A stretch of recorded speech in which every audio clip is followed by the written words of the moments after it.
तो प्यारे बच्चों, आज का हमारा टॉपिक है क्लास सेकंड में सब्जेक्ट हिंदी के साथ चैप्टर 2, जिसका चैप्टर का नाम है बुराई की जड़। तो स्टार्ट करते हैं। थोड़ा ध्यान से अपनी किताब की तरफ देखेंगे सारे बच्चे। समीर एक अच्छा लड़का है। वह सूर्य उदय होने से पहले उठता है। सूर्य उदय का मतलब होता है सूरज निकलना, और उठने का मतलब होता है जागना। समीर जो है वो एक बहुत ही अच्छा लड़का है, और सुबह सूरज निकलने से पहले वह सो करके जाग जाता है। उठते ही माता पिता के पैर छूता है, वे उसे आशीष देते हैं। और जो समीर है वो उठने के बाद, जागने के बाद में सबसे पहला काम अपने माता पिता के पैर छूने का करता है। और जब वो अपने माता पिता के पैर छूता है तो उसके माता पिता हैं वो उस समीर को आशीष देते हैं, यानी कि आशीर्वाद देते हैं, दुआएं देते हैं उसको। समीर का छोटा भाई है मंदुप, यानी कि जो समीर है वो बड़ा भाई है और उसका जो छोटा भाई है उसका नाम क्या है? मधुप। वह बहुत आलसी है, कोई भी काम समय पर नहीं करता। ना उसे स्कूल की चिंता है, ना माँ बाप की डांट की। ना समय पर उठता है और ना ही समय पर विद्यालय पहुंचता है। यानी कि जो मधुप है उसके अंदर बुरी आदतें भरी हुई हैं, और ना उसे पढ़ने में मन लगता है, ना उसे माँ बाप की डांट की कोई चिंता है, ना स्कूल जाने की चिंता है। और कहीं ना कहीं सारी आदत जो हैं वो गलत आदतें उसमें भरी हुई हैं। तो आलस के कारण उसे घर पर माता पिता की डांट मिलती है। जो मधुप है उसमें आलस भरा हुआ है, और जिसकी वजह से उसको घर पर माता पिता की डांट पड़ती है। विद्यालय में होमवर्क ना करके लाने और विलम्ब से पहुंचने पर अध्यापक कान खींचते हैं। यानी कि जो मधुप है छोटा भाई, वो विद्यालय में कभी भी होमवर्क को समय पर नहीं करता है, और स्कूल भी वह देरी से या लेट जाता है, जिसके कारण स्कूल के जो टीचर लोग हैं, अध्यापक लोग हैं, वो उसको पनिशमेंट देते हैं, दंड देते हैं। कान खींचते हैं। कान खींचने का मतलब होता है उसे सज़ा देना, पनिशमेंट देना। मधुप की होमवर्क डायरी में भी माँ को उसकी शिकायतें ही मिलती हैं। और मधुप की जो स्कूल की जो डायरी है, जब भी उस डायरी को उसकी माँ जब देखती हैं तो वो जो डायरी है मधुप की, वो कंप्लेंट से, शिकायतों से भरी हुई रहती है।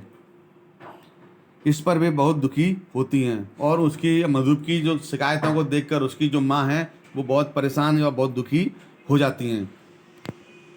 एक दिन माँ ने समीर से कहा, मधुप का जो बड़ा भाई है समीर, जो एक अच्छा लड़का है, उससे उसकी माँ ने एक दिन कहा कि बेटा, आज तुम यह पता लगाओ कि मधुप में इतनी बुराइयां होने की क्या कारण है। यानी कि वो जो माँ है वो अपने बड़े बेटे समीर से, जो एक अच्छा बच्चा है, उससे ये उसके छोटे भाई मधुप के बारे में उससे ये कह रही हैं कि बेटा, आप यह पता लगा के लाइए कि आखिर में ये मधुप जो है उसके अंदर इतनी सारी बुराइयां भरी हुई हैं, ये बुराइयां आई कहाँ से, इस चीज़ का पता लगा करके और मुझे बताएं।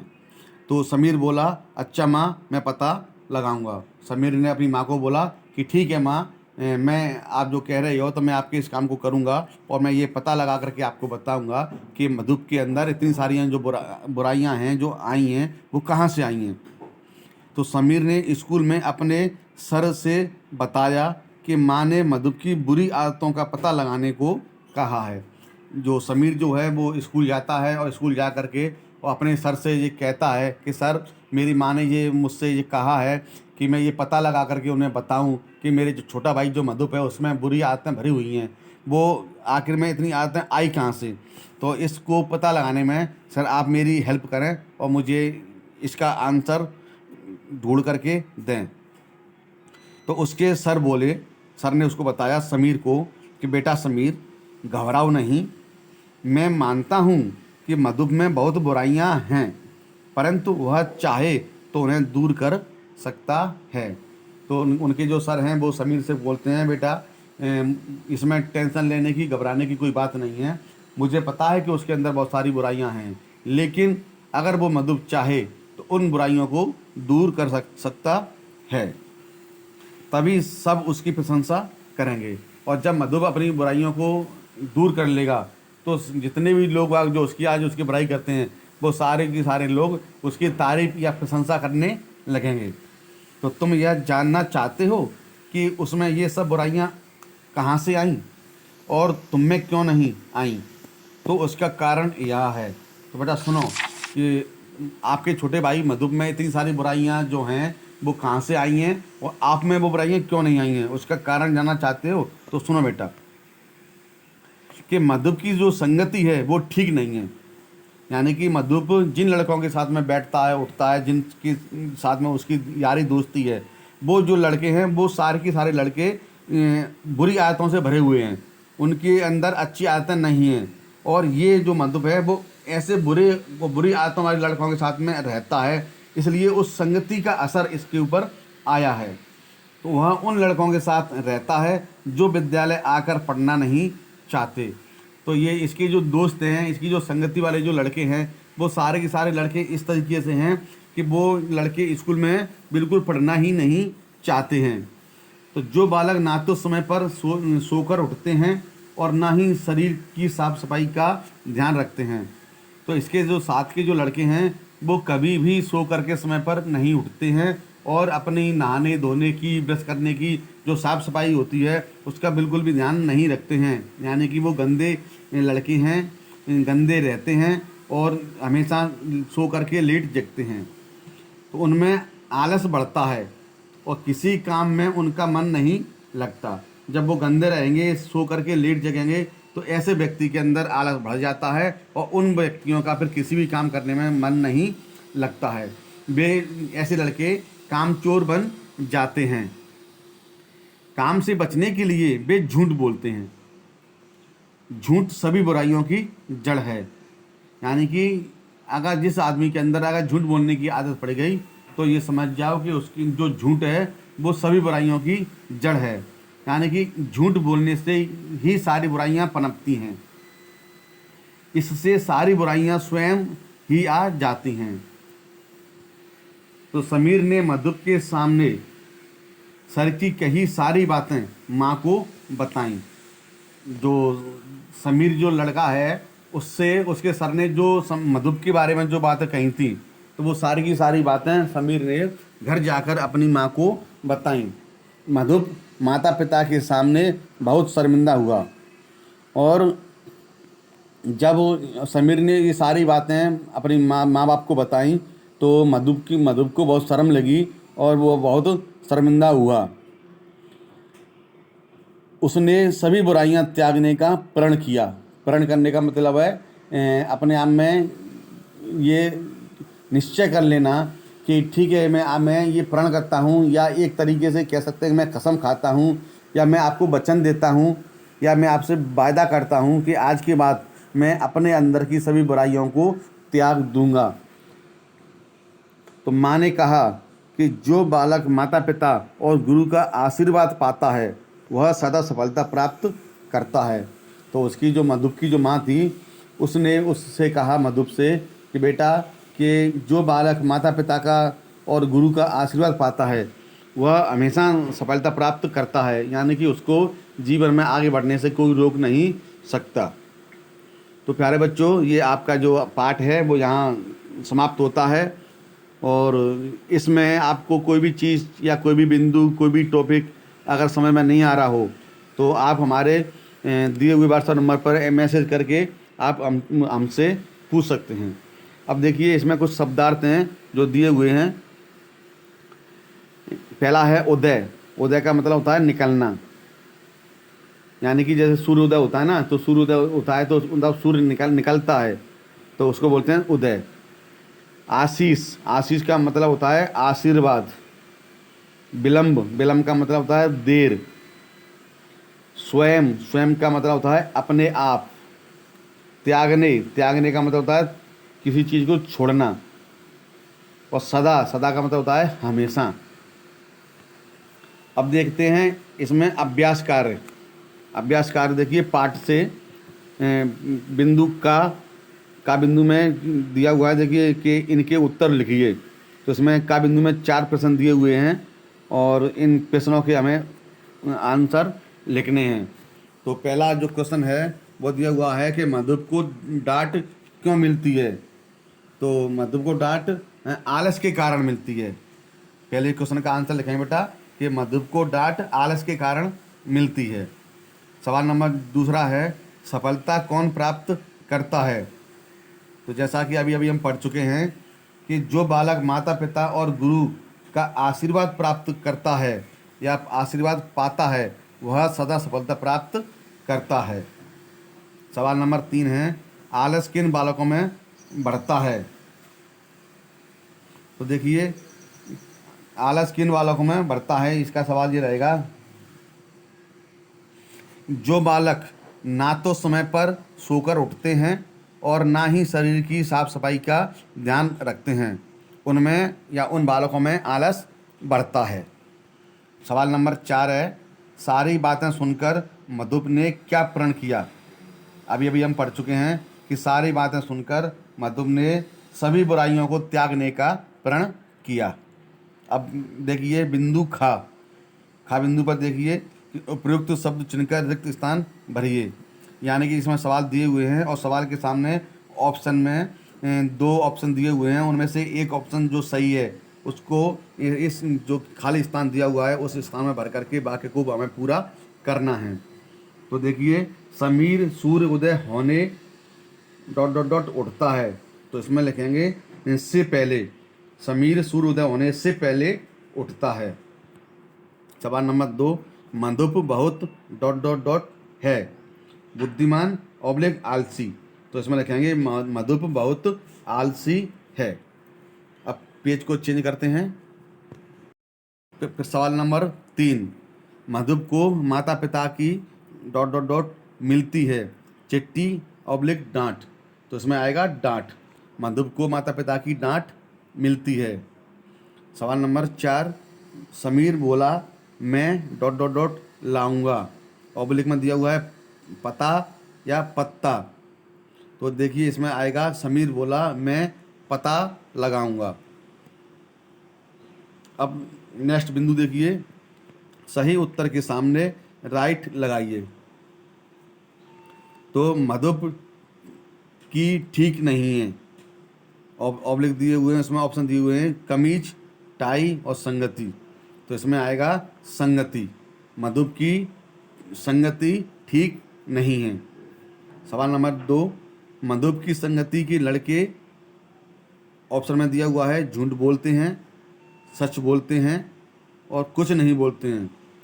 तो इसमें आएगा मधुप की संगति के लड़के झूठ बोलते हैं। तो आम पर आप टिक लगाएंगे। सवाल नंबर 3 है, मधुप को माता पिता की डांट मिलती है। इसमें भी 3 ऑप्शन दिए हुए हैं, चुप रहने पर, अधिक बोलने पर और आलस करने पर। तो इसमें आएगा सा, मधुप को आलस करने पर माता पिता की डांट मिलती है। सवाल नंबर 4, विद्यालय देर से पहुंचता है, समीर, मधुप या कोई नहीं।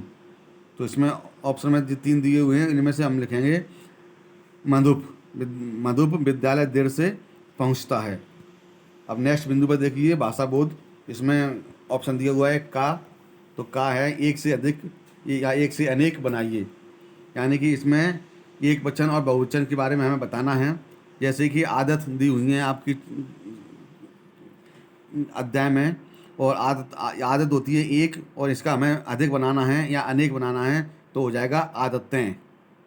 इसी तरीके से जो दी हुई है डायरी, तो डायरी क्या आप लिखोगे डायरियाँ। नेक्स्ट है लड़का, लड़का का हो जाएगा लड़के। फिर उसके बाद बुराई, बुराई का हो जाएगा बुराइयाँ। और फिर उसके बाद वस्तु तो हो जाएगा वस्तुएं। और लास्ट में दिया हुआ है मिठाई, मिठाई का हो जाएगा मिठाइयाँ, मिठाइयाँ। अब देखिए नेक्स्ट बिंदु पर चलते हैं। बिंदु खा, परस्पर समानार्थी शब्दों का सुमेल कीजिए। यानी कि इसमें दोनों तरफ एक एक शब्द दिया हुआ है और उनमें एक इधर का शब्द और एक उधर का शब्द, दोनों का जो अर्थ है, जो भाव है वो एक जैसा है। तो हमें वो उन शब्दों को ढूंढ करके पता लगा करके और उनको आपस में हमें मिलान करना है कि इधर के कौन से शब्द का मेल उधर के उस कौन से शब्द से मैच खाता है। तो देखिए यहाँ पहला शब्द दिया हुआ है उदय। उदय का जो मैच खाएगा वो खाएगा निकलने से। उदय का मतलब होता है निकलना, ठीक है ना। तो उदय को और निकलना को मैच कर देंगे। इसी तरीके से दूसरा नंबर पर सदा, ठीक है ना। तो सदा का मैच खाएगा आपका हमेशा से। सदा या हमेशा का अर्थ एक ही होता है। इसी तरीके से तीसरा है विलंब। विलंब जो है, विलंब का हो जाएगा आपका देर। तो विलंब को हम देर से लाइन को मिला देंगे। इसी तरीके से स्वयं, स्वयं का हो जाएगा अपने आप। स्वयं को अपने आप से मैच कराएंगे।